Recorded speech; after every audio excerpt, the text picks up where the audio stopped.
ഇതാണ് ഈ പറഞ്ഞ ഇസ്ലാമിന്റെ കൃത്യമായ മർമ്മം. അവിടുന്ന് വികസിച്ചു വരേണ്ടതാണ് ബാക്കിയുള്ളത്. അങ്ങനെ വരുമ്പോൾ ആദർശ വിശുദ്ധി കഴിഞ്ഞാൽ പിന്നീട് ജീവിത വിശുദ്ധിയിലാണ് ഇസ്ലാം ഊന്നിയത്. ഹബീബിന്റെ പ്രവർത്തനത്തെ കുറിച്ചാണ് പറയുന്നത്. റസൂലുള്ളാഹി സ്വല്ലല്ലാഹു അലൈഹി വസല്ലം അവിധം ഒരു സമൂഹത്തെ സംസ്കരിച്ചെടുത്തിട്ട് ആ ആദർശ വിശുദ്ധിയിൽ നിർത്തിയ ആ ജനതയിൽ റസൂലുള്ളാഹി സ്വല്ലല്ലാഹു അലൈഹി വസല്ലമ പിന്നീട് ഇടപെട്ട് പ്രവർത്തിച്ചത് ഈ പ്രവർത്തനത്തിന്റെ കൂടെ തന്നെ അതിന്റെ തുടർച്ചയിൽ അവിടെ നിലനിർത്തിക്കൊണ്ടുപോയത് ഇന്റഗ്രേറ്റഡ് എന്ന് ആംഗലേയ ഭാഷയിൽ പറയാം, ഉത്ഗ്രഥിതമായ ഒരു സമീപനം. ഒരു ഭാഗത്ത് ആദർശപരമായി സംസ്കരിക്കുക, മറുഭാഗത്ത് ജീവിതത്തെയും സംസ്കരിക്കുക. രണ്ടും ഇങ്ങനെ ചേർന്ന് വരുന്ന, രണ്ടും ഇങ്ങനെ ഇടപിരിഞ്ഞു നിൽക്കുന്ന, രണ്ടും ഇങ്ങനെ ഇടചേർന്ന് നിൽക്കുന്ന ഒരു ഇന്റഗ്രേറ്റഡ് സിസ്റ്റം, ഒരു ഉത്ഗ്രഥന സമീപന രീതി, അതായിരുന്നു ഹബീബിന്റെ പ്രബോധന പ്രവർത്തനം. അതുകൊണ്ട് അവരെ ശുദ്ധീകരിച്ചു, ജീവിത വിശുദ്ധിയുള്ളവരാക്കി. ജീവിത വിശുദ്ധിയെ കുറിച്ച് ഇസ്ലാമിന്റെ കാഴ്ചപ്പാടിൽ 3 ഘടകങ്ങളുണ്ട് എന്ന് കിതാബും സുന്നത്തും കൃത്യമായി നമ്മെ പഠിപ്പിക്കുന്നു. ഒരു ഘടകം ശുദ്ധിയാണ്, വൃത്തി എന്ന് പറയുന്നത്. വൃത്തിക്ക് ഈമാൻ നൽകിയ പ്രാധാന്യം നമുക്കറിയാം, വിശ്വാസ ആദർശത്തിന്റെ സ്ഥാനം നമുക്കറിയാം. അത് ഈമാനിന്റെ പകുതിയാണെന്ന് ഹബീബ് പഠിപ്പിച്ചിട്ടുണ്ട്. ആ വൃത്തിയിൽ നമ്മളിപ്പോൾ ഏറെക്കുറെ നല്ല അവസ്ഥയിൽ തന്നെ ആയിപ്പോയിട്ടുണ്ട്. പക്ഷെ കേരളീയൻ എന്ന ഈ വർഗത്തിന് ഒരു ദുരന്തമുണ്ട്. പ്രതിബദ്ധതയുള്ള, വലിയ അളവിൽ പ്രബുദ്ധതയുള്ള, നന്മയോട് കൂറുള്ള, ധാർമ്മിക മൂല്യങ്ങളോട് പ്രതിബദ്ധതയുള്ള, വേദപ്രോക്ത മൂല്യങ്ങളെ മാനിക്കുന്ന ഒരു സമുദായമാണ് കേരളീയ സമൂഹം എന്ന് പൊതുവെ പറയുമെങ്കിലും യഥാർത്ഥത്തിൽ വൃത്തിയുടെ കാര്യത്തിൽ അവനവന്റെ വീടും അവനവന്റെ വീടിന്റെ പരിസരവും, നമ്മുടെ മുറ്റവും നമ്മുടെ മേനിയും ദേഹവും, അങ്ങനെ നല്ല രീതിയിൽ ടൈല് വിരിച്ച മുറ്റവും നല്ല മുഞ്ചുള്ള വാഹനവും നല്ല മേനി അഴകോടുകൂടിയുള്ള ജീവിതവും, അങ്ങനെ ദൂരദിക്കിൽ നിന്ന് ഇങ്ങോട്ട് വരുന്ന ഏതൊരുത്തനെയും അവന്റെ നാസാരന്ധ്രങ്ങളെ ത്രസിപ്പിക്കുന്ന നവനവങ്ങളായ അത്തറുപൂശിയുമൊക്കെ നടക്കാൻ പഠിച്ചവർ. പക്ഷെ സ്വന്തം വീട്ടിലെ വൃത്തികേട് വാരിക്കെട്ടി അന്യന്റെ വീട്ടുമുറ്റത്ത് എറിയുന്ന ദുരന്തം നമുക്ക് നിർത്തലാക്കാൻ കഴിയാത്തത് കൊണ്ടാ കാസർഗോഡ് മുതൽ കന്യാകുമാരി വരെ സഞ്ചരിച്ചാൽ മാലിന്യ പ്രശ്നങ്ങൾ വലിയൊരു പ്രശ്നമായി മാറിയത് എന്നും കൂട്ടത്തിൽ നാം വായിച്ചറിയണം. എന്തായിരുന്നാലും വൃത്തിയെക്കുറിച്ച് ഇസ്ലാമിന്റെ വിഭാവനയിൽ അവനവന്റെ വീടും പരിസരവും വൃത്തിയാക്കി അന്യന്റെ മുഖത്തെറിയുന്ന രീതിയില്ല എന്ന് കൂട്ടത്തിൽ നിങ്ങൾ മനസ്സിലാക്കണം. അങ്ങനെ ഒരു പരിഹാരമുണ്ടായാൽ ഒരുപാട് പരിഹാരം വേറെ ഉണ്ടാകുമെന്നും വിനയപുരസ്സരം നാം അറിയേണ്ടതുണ്ട്. എന്തായിരുന്നാലും ഈ വൃത്തിയെക്കുറിച്ച് നമുക്ക് ബോധ്യമുണ്ട് എങ്കിൽ ജീവിത വിശുദ്ധിയെ കുറിച്ച ഇസ്ലാമിന്റെ വിഭാവനയിൽ 2ാമത് ഘടകം ധാർമ്മിക വിശുദ്ധിയാണ്. ധാർമ്മിക വിശുദ്ധി എന്ന് പറഞ്ഞാൽ നമ്മുടെ സമയപരിമിതിക്കകത്ത് നിന്നുകൊണ്ട് അതിന്റെ മർമ്മം ഇങ്ങ് ഉരുത്തിരിഞ്ഞു കിട്ടാൻ ഒരു സംഭവത്തെ നമുക്ക് മുമ്പിൽ വെക്കാം.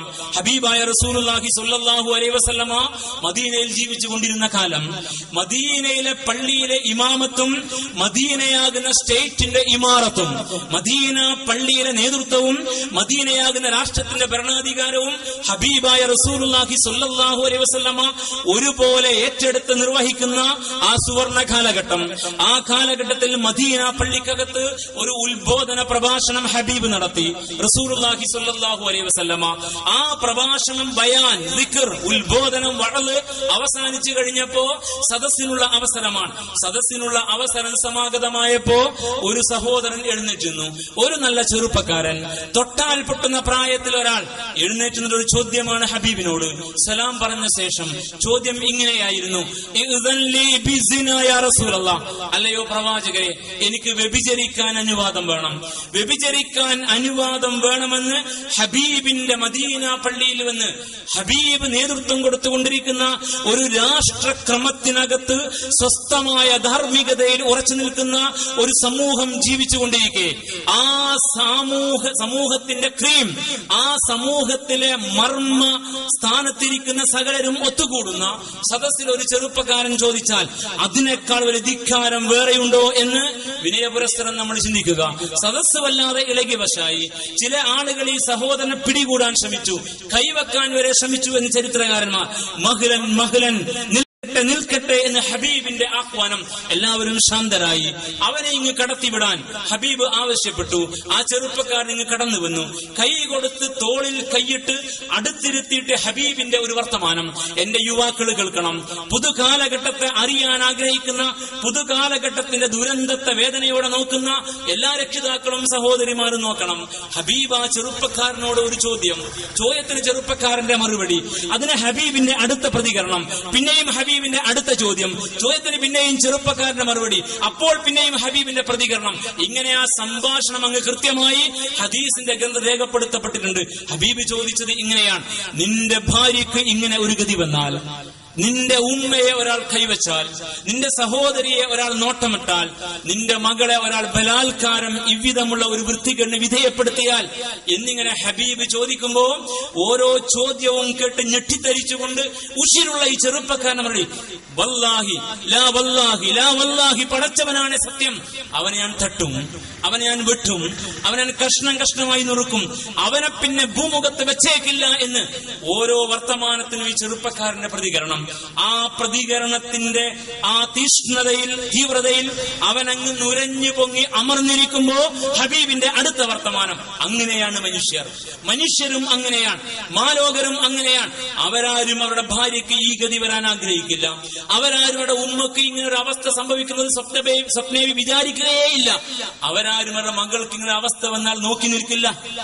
അവരുടെ സഹോദരിയെ ഒരാൾ കൈവച്ചാൽ അവൻ എന്ത് ചെയ്യും എന്ന് നമുക്ക് മുൻകൂട്ടി പ്രവചിക്കാൻ കഴിയില്ല എന്ന് ഹബീബ് ഇങ്ങനെ പറഞ്ഞു കൊടുത്തപ്പോ ഈ ചെറുപ്പക്കാരൻ ഇങ്ങ് ശാന്തനായി. അവന്റെ മുഖത്തിന്റെ ഭാവം മാറി. അവന്റെ കണ്ണിൽ കത്തുന്ന തിളക്കം പ്രകടമായി. ആ തിളക്കം വായിച്ചെടുത്തു ഹബീബായ റസൂലുള്ളാഹി സ്വല്ലല്ലാഹു അലൈഹി വസല്ലം. എന്നിട്ട് ഹബീബ് ആ ചെറുപ്പക്കാരന്റെ മുഖത്തുനിന്ന് കണ്ണു പറിച്ചിട്ട് സദസ്സിന് നേരെ നോക്കിയിട്ട് ഒരു ദുആ നടത്തി, ഒരു പ്രാർത്ഥന. സഹോദരന്മാരെ, നിങ്ങൾ അറിയണം, ആ പ്രാർത്ഥനയ്ക്ക് സഹാബത്ത് ഒന്നടങ്കം മദീന പള്ളിയിലെ ആ ബാലവൃദ്ധം ആമീൻ പറഞ്ഞു. അല്ലാഹുമ്മ അഗ്ഫിർ ദംബ, അല്ലാഹുമ്മ അഗ്ഫിർ ദംബഹു വതഹ്ഹിർ ഖൽബഹു വഹസ്സിൻ ഫർജ. ഇതായിരുന്നു പ്രാർത്ഥന. പടച്ചവനെ, അല്ലാഹുമ്മ അഗ്ഫിർ ദംബഹു, അവന്റെ പാപങ്ങൾ നീ പുറത്തു കൊടുക്കണം, അവന്റെ പാപങ്ങൾ നീ പുറത്തു കൊടുക്കണം. വതഹ്ഹിർ ഖൽബഹു, അവന്റെ ഹൃദയത്തെ നീ ശുദ്ധീകരിക്കണം. വതഹ്ഹിർ ഖൽബഹു വഹസ്സിൻ ഫർജ, അവന്റെ ചാരിത്രം നീ കാത്തു സൂക്ഷിക്കണം. ഇത് ഹബീബിന്റെ പ്രാർത്ഥനയാണ്. എന്താണ് ഈ പ്രാർത്ഥന ഇപ്പോൾ ഹബീബ് നടത്താൻ? അതൊരു ദുആ സമ്മേളനത്തിന്റെ സദസ്സൊന്നല്ല, എന്റെ സഹോദരന്മാർ മനസ്സിലാക്കണം. അതൊരു ദുആ സമ്മേളനത്തിന് വേണ്ടി സമ്മേളിച്ച സദസ്സല്ല, മറിച്ച് ഒരു സംഭവം നടക്കുകയാണ്. ആ സംഭവത്തിൽ ഹബീബിന്റെ ഇടപെടൽ, ആ ചെറുപ്പക്കാരന്റെ കണ്ണിലെ തൗബയുടെ പശ്ചാത്താപത്തിന്റെ വിളിയാണം. ആ തിളക്കം ഹബീബിന് മനസ്സിലായി. അതുകൊണ്ട് ഹബീബ് അവനെ ശുദ്ധീകരിക്കാൻ വേണ്ടി നടത്തിയ പ്രാർത്ഥന, ആ പ്രാർത്ഥനക്ക് ആമീൻ പറഞ്ഞ സഹാബേ കിറാം റളിയല്ലാഹു തആല അൻഹും. പ്രാർത്ഥനകൾ നിലപാടുകളാണ്. പ്രാർത്ഥനകൾ നിലപാടുകളായിരിക്കണം. പ്രാർത്ഥനകൾ നിലപാടിന്റെ അടിസ്ഥാനത്തിലായിരിക്കണം. ഇതൊരു നിലപാടാ. ആ ചെറുപ്പക്കാരന് ശരിക്കൊരു നിലപാടുണ്ടായി. എന്റെ കാഴ്ചപ്പാട് ശരിയല്ല, എന്റെ തോന്നൽ ശരിയല്ല, എന്റെ ചാരിത്രമാണ് യഥാർത്ഥത്തിൽ ഭംഗം വരുന്നത്. പുരുഷനും ചാരിത്രമുണ്ട്, ചാരിത്രം പുരുഷനുമുണ്ട് എന്നാണ്. അതുകൊണ്ടാണ് വഹസ്സിൻ ഫർജ, അവന്റെ ചാരിത്രം നീ കാത്തു സൂക്ഷിക്കണേ എന്ന് ഹബീബ് പ്രാർത്ഥിച്ചത്. ചാരിത്രം പെണ്ണിന് മാത്രം ചാർത്തിക്കൊടുത്ത കപടലോകമാണ് നമ്മുടെ ലോകം. അതിവിടത്തെ മനുഷ്യ നിർമ്മിത പ്രത്യയശാസ്ത്രങ്ങളുടെയും അതുപോലെ തന്നെ ഇതര വേദമൂല്യങ്ങളുടെയും ഒരു വർത്തമാനമാണ് എങ്കിൽ നിങ്ങൾ അറിയണം, ചാരിത്രം പെണ്ണിന് മാത്രമല്ല ആണിനുമുണ്ടെന്ന് പഠിപ്പിച്ച മതമാണ് ഇസ്ലാം. അതുകൊണ്ട് ഈ വിഷയം കൃത്യമായിട്ട് ഈ ചെറുപ്പക്കാരനങ്ങ് മനസ്സിലായി എന്ന് മാത്രമല്ല, അവന്റെ മനസ്സിലും ഈ കൂടിയിരിക്കുന്ന ആളുകളുടെ മനസ്സിലും ഒരു പുതിയ ചിന്ത. ഓരോ സ്ത്രീയും, ഏതൊരു സ്ത്രീയും ആരുടെയൊക്കെയോ ഉമ്മയാണ്, ആരുടെയൊക്കെയോ ഭാര്യയാണ്, ആരുടെയൊക്കെയോ സഹോദരിയാണ്, ആരുടെയൊക്കെയോ മകളാണ്. അതുകൊണ്ട് ഓരോ സ്ത്രീയും ആദരിക്കപ്പെടേണ്ടവളാണ് എന്ന കൃത്യമായ ഇസ്ലാമിക ഉത്ബോധനം അത് ഈ ചെറുപ്പക്കാരന് മനസ്സിലായി, ഈ സദസ്സിന് മനസ്സിലായി. ഇത് ഹബീബ് നൽകിയ കൃത്യമായ മൂല്യമാണ്. അതുകൊണ്ട് എല്ലാ പെണ്ണുങ്ങളെയും മാനിക്കണം. അതുകൊണ്ട് നമുക്കും പുരുഷന്മാരും ചാരിത്രം കാത്തു സൂക്ഷിച്ച് മുന്നോട്ട് പോകണം എന്ന് കൃത്യമായിട്ട് അങ്ങ് പഠിപ്പിച്ചു. എങ്കിൽ ഈ ധാർമ്മിക വിശുദ്ധി നമുക്കിടയിൽ നിലവിലുണ്ടോ? വിനയപുരസ്സരം നിങ്ങൾ ചിന്തിക്കണം. പെൺവാണിഭങ്ങളുടെ അരങ്ങേറ്റത്തിൽ ഒരു സമുദായം അടിപതറി വീഴുന്നു എങ്കിൽ നമ്മുടെ നമസ്കാരത്തിന്റെയും ദിക്റിന്റെയും ഖത്മ് തീർക്കലിന്റെയും യാസീന്റെ പേജ് ഓതി തീർത്ത് തികച്ച എണ്ണത്തിന്റെയും നമ്മുടെ സ്വലാത്തിന്റെ എണ്ണപ്പെരുക്കത്തിന്റെയും ബലത്തിൽ സ്വർഗത്തിൽ പോകാമെന്ന് ആരെങ്കിലും ധരിച്ചു എങ്കിൽ അങ്ങനെ ഒരു സ്വർഗമില്ലെന്ന് സഹോദരന്മാരെ എന്തേ ഈ സമുദായത്തിന് ഇനി മനസ്സിലാകാതെ പോയത്? നിലവിലുള്ള മുസ്ലിം സമുദായത്തിന്റെ അവസ്ഥ ഈ വിഷയകമായി എന്ത് എന്നും നമുക്കിടയിൽ നടമാടുന്ന ലൈംഗിക അരാജകത്വം യഥാർത്ഥത്തിൽ ഒരു സമുദായത്തിന്റെ മുഖത്ത് എത്രമേൽ ചളിയാണ് വാരി എറിഞ്ഞുകൊണ്ടിരിക്കുന്നത് എന്നും വേദനയോടെ നമ്മൾ ഓർക്കേണ്ടതില്ലേ? അതാണ് ധാർമ്മിക വിശുദ്ധിയുമായി ബന്ധപ്പെട്ട ഇസ്ലാമിന്റെ കൃത്യമായ മർമ്മം. റസൂലുള്ളാഹി സ്വല്ലല്ലാഹു അലൈഹി വസല്ലമ ഈ മദീന പള്ളിയിൽ ഇരിക്കുമ്പോ ഇങ്ങനെ കേറി വന്ന ഈ സുഹൃത്തിന്റെ ചോദ്യം അവിടുത്തെ സഹാബത്തിനെ ഇത്രമേൽ പ്രകോപിതരാക്കാനുള്ള കാരണം, മദീനക്കൊരു ക്രമമുണ്ട്.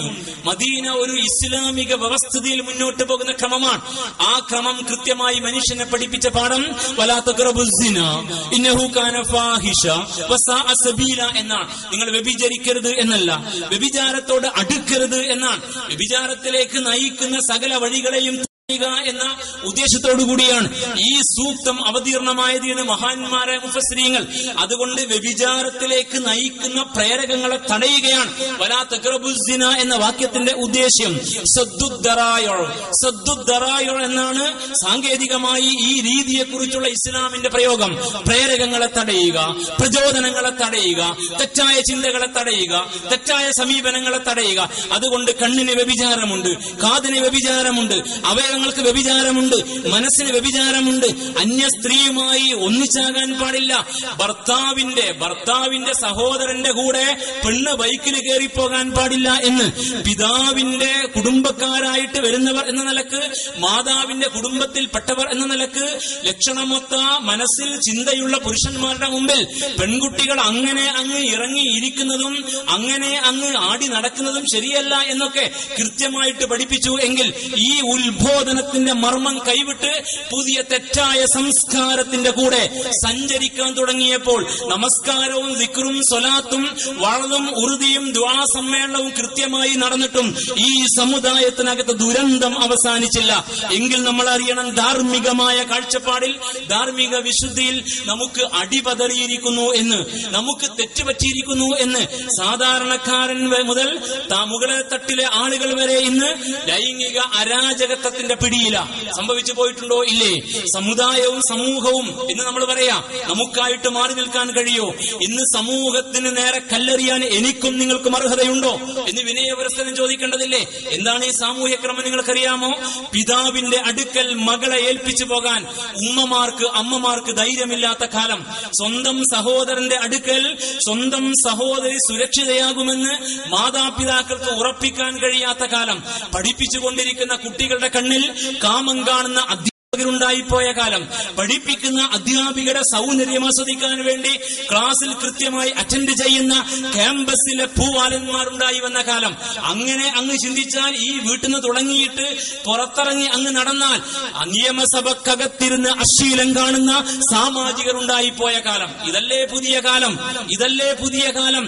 ഈ പുതിയ കാലത്ത് എന്ത് ധാർമ്മികതയെ കുറിച്ചാണ് നമുക്ക് അവകാശപ്പെടാനുള്ളത്? ഇത്രയും കൃത്യമായ ലൈംഗിക അരാജകത്വത്തിന്റെ വഴികൾ വെട്ടിത്തുറന്ന് അതിൽ സംഹാര താണ്ഡവം നടക്കുന്ന ഒരു കാലഘട്ടത്തിലാണ് നമ്മുടെ ഹബീബ് കടന്നു വന്നത്. ഹബീബായ റസൂലുള്ളാഹി സ്വല്ലല്ലാഹു അലൈഹി വസല്ലം ആ ഹബീബ് കടന്നു വന്നിട്ട് അവിടങ്ങളിൽ ഈ അധാർമികതയുടെ മേഖലയിൽ നടത്തിയ ഇടപെടലിന് ഒടുവിൽ കൃത്യമായി സംസ്കരിക്കപ്പെട്ട, നേരത്തെ പറഞ്ഞ പോലെ ഉനാസുൻ മുത്തഹറൂൻ, വിശുദ്ധരായ ഒരു കൂട്ടരെ വാർത്തെടുത്തു. എങ്കിൽ സഹോദരന്മാരെ, ഈ ധാർമ്മിക വിശുദ്ധി കൈമോശം വരുന്നിടത്ത് സ്വർഗത്തിന്റെ കവാടം തുറക്കുകയില്ല. ഈ ധാർമ്മിക വിശുദ്ധി അന്യനിന്ന് പോയിടത്ത് സ്വർഗമല്ല നരകമാണ് പ്രത്യക്ഷപ്പെടുക എന്ന് ഉറപ്പിക്കാൻ അധികം ബുദ്ധി വേണ്ട. ആ കാലഘട്ടത്തിലും ഇങ്ങനെയൊക്കെ തന്നെയായിരുന്നു എന്നതാണ് ശരിയെന്ന് നിങ്ങൾ അറിയണം. മക്കയിലെ കുടുംബങ്ങൾക്കകത്ത് നടന്ന ലൈംഗിക അരാജകത്വത്തിന്റെ കൃത്യമായ ഒരു വർണ്ണന സൂറത്തുൻ നിസായിലുണ്ട്. നിങ്ങൾ ആ അധ്യായം ഒന്ന് വായിക്കണം. അതിന്റെ ആദ്യ ഭാഗത്ത് അല്ലാഹു സുബ്ഹാനഹു വ തആല വിശ്വാസികളെ വിളിച്ചുകൊണ്ട് ഇങ്ങനെ പറയുന്നുണ്ട്: യാ അയ്യുഹല്ലദീന ആമനു, അല്ലയോ വിശ്വാസികളെ, ലാ യഹില്ലു ലക്കും അൻ തരിസുൻ നിസാഅ കർഹ, സ്ത്രീകളെ നിങ്ങൾ ബലാത്കാരം അനന്തരമെടുക്കരുത്. സ്ത്രീകളെ നിങ്ങൾ ബലാത്കാരം അനന്തരമെടുക്കരുത് എന്ന ഈ ആയത്തിന്റെ വിശദാംശം നിങ്ങൾ വായിക്കുക. അപ്പോൾ ഒരു വസ്തു നമുക്ക് മനസ്സിലാകും. സ്വന്തം പിതാവ് കല്യാണം കഴിച്ച, ഉമ്മമാരുടെ സ്ഥാനത്ത് നാം ആദരിച്ചിരുത്തേണ്ടുന്ന സ്വന്തം പിതാവ് കല്യാണം കഴിച്ച സ്ത്രീകളെ പിതാവ് മരിച്ച ശേഷം പിതാവിന്റെ സ്വത്തുക്കൾ അനന്തരമെടുക്കുന്നത് പോലെ മക്കൾ ഓഹരി വെച്ചെടുത്ത് കിടപ്പറയിൽ ഉപയോഗിക്കുന്ന കുടുംബത്തിനകത്തെ ലൈംഗിക അരാജകത്വത്തിന്റെ വൃത്തികെട്ട മുഖം ജാഹിലിയത്തിന്റെ സംഭാവനയായിരുന്നു. കുടുംബം എന്ന സ്ഥാപനത്തിനകത്ത് തന്നെ ലൈംഗിക അരാജകത്വം നടമാടിയ കാലം ഹബീബ് എന്ന കാലഘട്ടത്തിന്റെ ഒരു ചിത്രമാണ്. അവിടെയാണ് ഇന്ന് പിതാവിന്റെ ഭാര്യമാരെ വിട്ട് സ്വന്തം മക്കളെ ഉപയോഗിക്കുന്ന കശ്മലന്മാരുണ്ടായിപ്പോയത് എന്ന് വേദനയോടെ നമ്മൾ ഓർക്കണം. നമ്മൾ നമസ്കരിച്ചു കൊണ്ടിരിക്കെ, നമ്മൾ വാഴ് പറഞ്ഞുകൊണ്ടിരിക്കെ, നമ്മുടെ പള്ളികളിൽ നിന്ന് വലിയ വലിയ അളവിൽ വർത്തമാനം വന്നുകൊണ്ടിരിക്കെ, നമ്മളങ്ങനെ കൂടിയിരുന്ന് ഇസ്ലാമിന്റെ മഹത്വം പുലമ്പിക്കൊണ്ടിരിക്കെ നടക്കുന്ന വൃത്തികേട് ഇതാണ് എങ്കിൽ ആ ജാഹിലിയത്തിന് ഇന്ന് എന്ത് മാറ്റമാണ് വന്നത്? ചരിത്രം വിശദീകരിക്കുന്നു. ഈ ആയത്തിന്റെ പശ്ചാത്തലത്തിൽ പിതാവ് മരിച്ചു കഴിഞ്ഞാൽ പിതാവ് കല്യാണം കഴിച്ച സ്ത്രീകളിൽ തന്നെ പ്രസവിച്ച ഉമ്മ ഒഴികെ ബാക്കി ഏതേതു സ്ത്രീകളിൽ ആരെയാണ് തനിക്ക് ഉപയോഗിക്കാൻ കഴിയുക എന്ന് ഒളിക്കണ്ണിട്ട് നോക്കി ഉന്നം വെച്ച് നടക്കുന്ന മക്കൾ, കാമാർത്തി പൂണ്ട, കാമാശക്തി പൂണ്ട ആളുകൾ എന്നാണ് പറയേണ്ടത്. മക്കൾ എന്ന് പറയാൻ പറ്റോ? മൃഗങ്ങൾ എന്ന് പറയണം. അങ്ങനെ പിതാവിന്റെ ഡെഡ് ബോഡി എടുത്തു കഴിഞ്ഞാൽ സ്വന്തം ശരീരത്തിലെ തട്ടം അല്ലെങ്കിൽ മേൽവസ്ത്രം പിതാവ് കല്യാണം കഴിച്ച കൂട്ടത്തിൽ തനിക്ക് ഇഷ്ടപ്പെട്ട സ്ത്രീയുടെ മേലേക്ക് എറിയുന്നതോടുകൂടി ആ പെണ്ണ് ഈ മകന്റെ കൂടെ പോകാൻ നിർബന്ധിതയാണത്രേ. ഇത്രയും ദുരന്തം അന്നുണ്ടായിരുന്നു എന്നാണ്. അതുകൊണ്ടാണ് പറയുന്നത് പാടില്ല, ഇത് ശരിയല്ല. ലാ തരിസുൻ നിസാ അകർഹ, നിങ്ങൾ സ്ത്രീകളെ പിതൃസ്വത്തുക്കൾ അനന്തരമെടുക്കുന്നത് പോലെ നിങ്ങൾ സ്ത്രീകളെ അനന്തരമെടുക്കരുത്. വീണ്ടും അതേ സൂറയിൽ വലാ തൻകിഹു മാ നകഹ ആബാഅകും മിനൻ നിസാ, മാ നകഹ ആബാഉകും മിനൻ നിസാ, നിങ്ങളുടെ ബാപ്പമാർ കല്യാണം കഴിച്ച സ്ത്രീകളെ നിങ്ങൾ ഒരിക്കലും വിവാഹം കഴിക്കരുത്.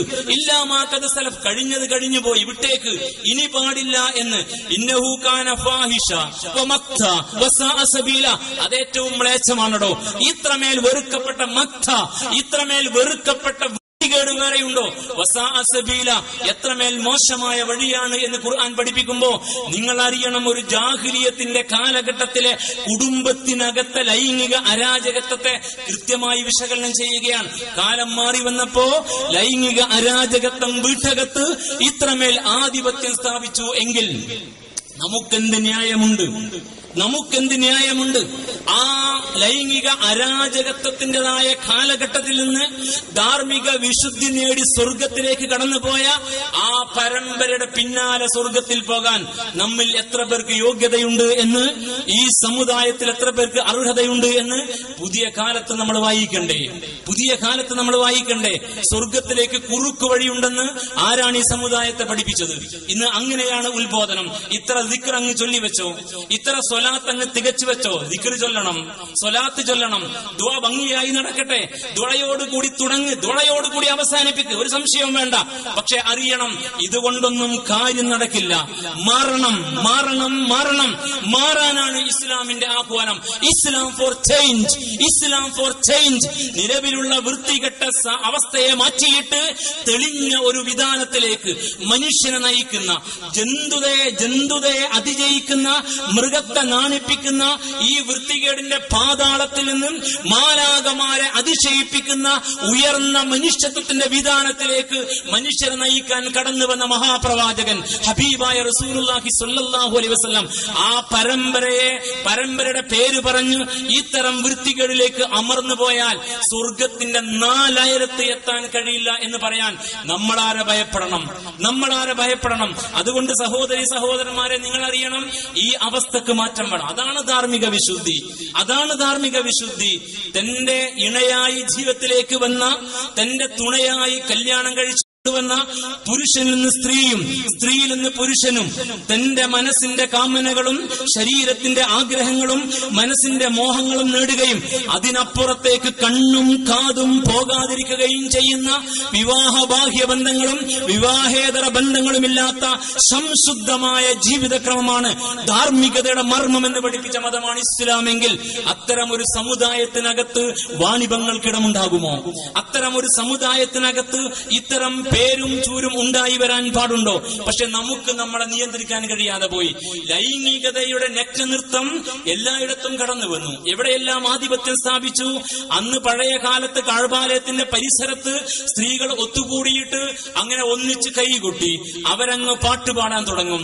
പാട്ട് അതിന്റെ മൂർധന്യത്തിലേക്ക് താളം വെച്ച് വരുമ്പോ അവിടെ ശരീരം അങ്ങനെ വടിവെത്ത് നൃത്തം ചെയ്യാൻ തുടങ്ങും. ആ നൃത്തവും പാട്ടും ബഹളവും കേൾക്കുമ്പോ ആണുങ്ങൾ നാനാഭാഗത്ത് തടിച്ചുകൂടും.